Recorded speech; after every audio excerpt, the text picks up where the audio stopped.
Welcome, Irish fans, to WatchND's exclusive live coverage of Signing Day 2014 for the Fighting Irish football team. I'm Jack Nolan, and he, of course, is the head coach of the Fighting Irish, Brian Kelly. And Coach Kelly, a heck of a class. Once again, talk a little bit about it. Well, I think it's year 5, so you're looking at depth across the board. Certainly, I think the thing that stands out for me is a number of these recruits are some of the best in the country at their position. And so when you're looking at putting a class together at this point at Notre Dame, year 5 for us, you need depth across the board. To continue to build the continuity and consistency, that's the next charge of this program is depth at every position. I think we got that across the board.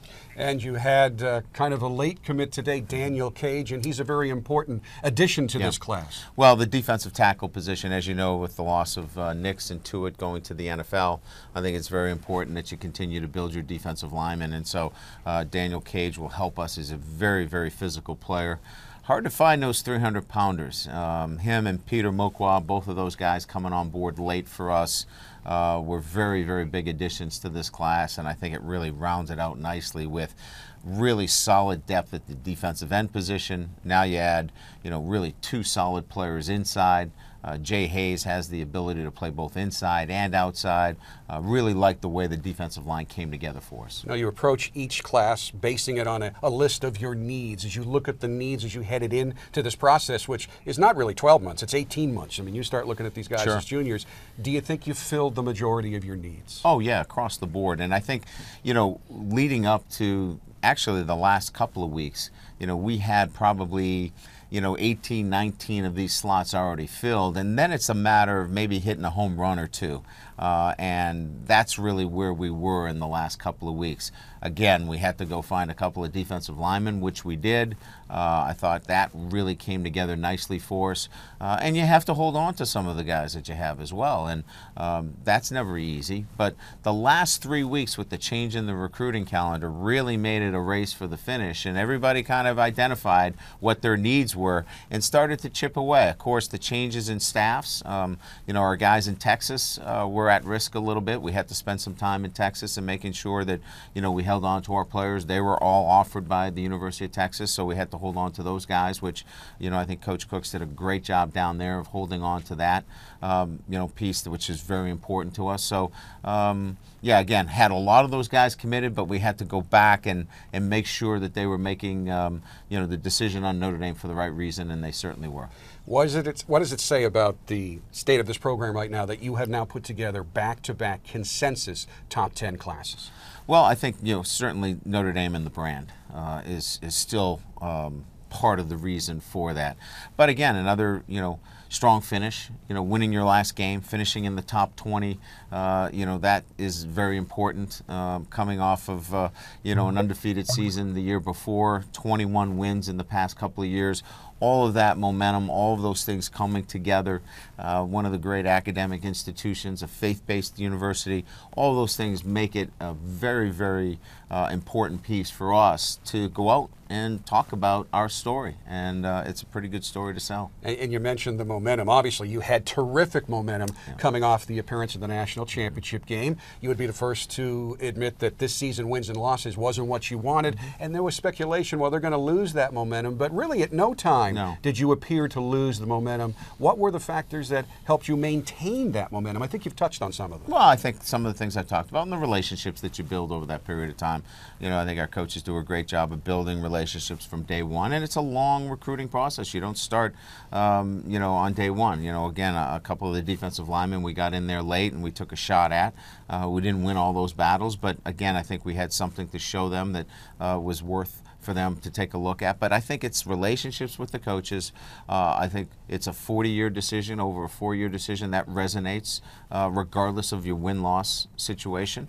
And I think the opportunity to play at Notre Dame under one of the greatest platforms in college football, I think that's not a tough sell when you get out there on the road. When you talk about relationship with coaches, you lost a couple of very good ones, coordinators going on to head coaching positions, which is good for a program. You want that to happen, but that didn't hurt your recruiting at all either.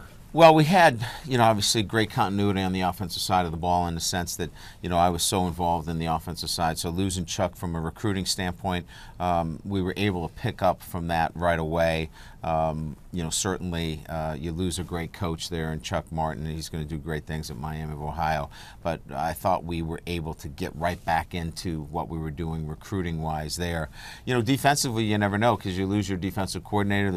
There's a change in personality. But with Brian Van Gorder's background, with his pedigree in college football and the National Football League, there was instant credibility. And so when we brought him into all the homes, he was able to really, I think, for all of the kids, make them feel comfortable that they were going to be coached by one of the best in the business. And then, obviously, all the other things about Notre Dame made them feel really good about the hire that we made on both sides of the ball. Fans always want to know who's going to help us right away. And I know you try to build a program where it's very hard for freshmen to crack that starting lineup, but you also want to be recruiting guys that are so good that it's hard to keep them off the field. So as you look at this class right now, are there guys jumping out that you're saying, I think he's going to see the field a lot this year? Well, you're right. I mean, the guy that sees the field, maybe there's a crack or a hole somewhere. But, generally it's usually the skill guys, because, the linemen, it takes a while. But, look, we played a lot of guys last year that physically, had matured to the level that we didn't think they could play, but they did. And so I think it's now at a point where it's too hard to predict who that player is going to be because there's so many of them that are now so developed physically that they can come in. I think it's more about who mentally can handle coming in. So that's harder to predict, right? Because you got to go through camp and who can pick up the playbook and who can do all those things. In the NFL, the guy that gets cut in preseason camp, it's not because he doesn't have the ability, it's he can't handle it mentally. I think it's starting to be that way in college as well, is that it's really going to be who can pick up the playbook, who can handle the double sessions, who can handle the grind that's going to be playing, because there's a lot of really, really good athletes on both sides of the ball that can step on the field. Not a big break now for anybody on this football team between now and spring practice, which starts on March 3rd. And I know you already have to be thinking about how this class integrates with the guys who are coming back who are already in strength and conditioning sessions. Yeah, well, we get in the workouts with our guys on February 13th, so that'll be the first time where, we can start doing some conditioning activities, and, we've already started. So it's going to be great to get back with our guys. And, we've been on the road recruiting these guys, and it's great to get them in, but, it's going to be great to start working with our guys that are on campus. They're going to have a large, hand in what we do in 2014. So that's going to be exciting. March 3rd being our first day of spring ball. It's the earliest start that we've ever had. We're excited about getting going right away, and I know there's a lot of energy going around the office today about signing day, but I think they're going to take a few days off, kind of regroup, get the staff back next week, and I think all the focus will be on the guys on campus. I know you're going to focus a little bit on hitting that white ball around Pebble Beach again. You did so well last year, but I would imagine too in some of your downtime you'll be thinking about your goals for spring practice this year. What are some of them as you formulate them now? Well, we really need to get the offense put together at the quarterback position in particular. I think we've got a number of weapons, specifically at the offensive skill side, wide receiver, running back position. I think we're really deep and talented there. The offensive line, we've got a couple of guys injured that are going to be coming back, but putting the offensive line together, and then let's find out what's going to happen at quarterback. Now, there's not a long line there. There's only a couple of guys that are going to be playing there. So, Golson and Malik, they're going to get a lot of the reps, a lot of the work. It'll be nice working. Matt LaFleur, our new hire as the quarterback coach, really excited about having Matt. He's going to get his hands on both of those guys, get our offensive system in, and then let Brian Van Gorder get to work on evaluating the defense. A lot of work to do, but it's an exciting time because we know what we've got, and now let's go get to work. When you get on that plane today to head out to the West Coast, is it a little like what I remember final exams were in college when you get done and you've done well? Is there a certain you can just relax and say, yeah, this really went well? Yeah, I don't think you even get on that plane if you don't feel good about the work you've done, because you're always anxious about, we could have done this, we could have done that. I really like the work we did. Our guys worked hard. We were diligent in everything we did, from, our mailings to our summer camps to our early evaluations, everything leading up to today. We did a very good job of working to get to this point. Yeah, there were a couple of kids would have liked to have come our way, but this class represents the body of really good work in all areas. And it wasn't just the coaches, it was our entire office. And I'd be remiss to not point out Dave Poloquin did a terrific job in putting this whole thing together on a short staff. You know, we lost some guys, you know, in the transition here in the recruiting office, and he did a great job of keeping this thing together for us.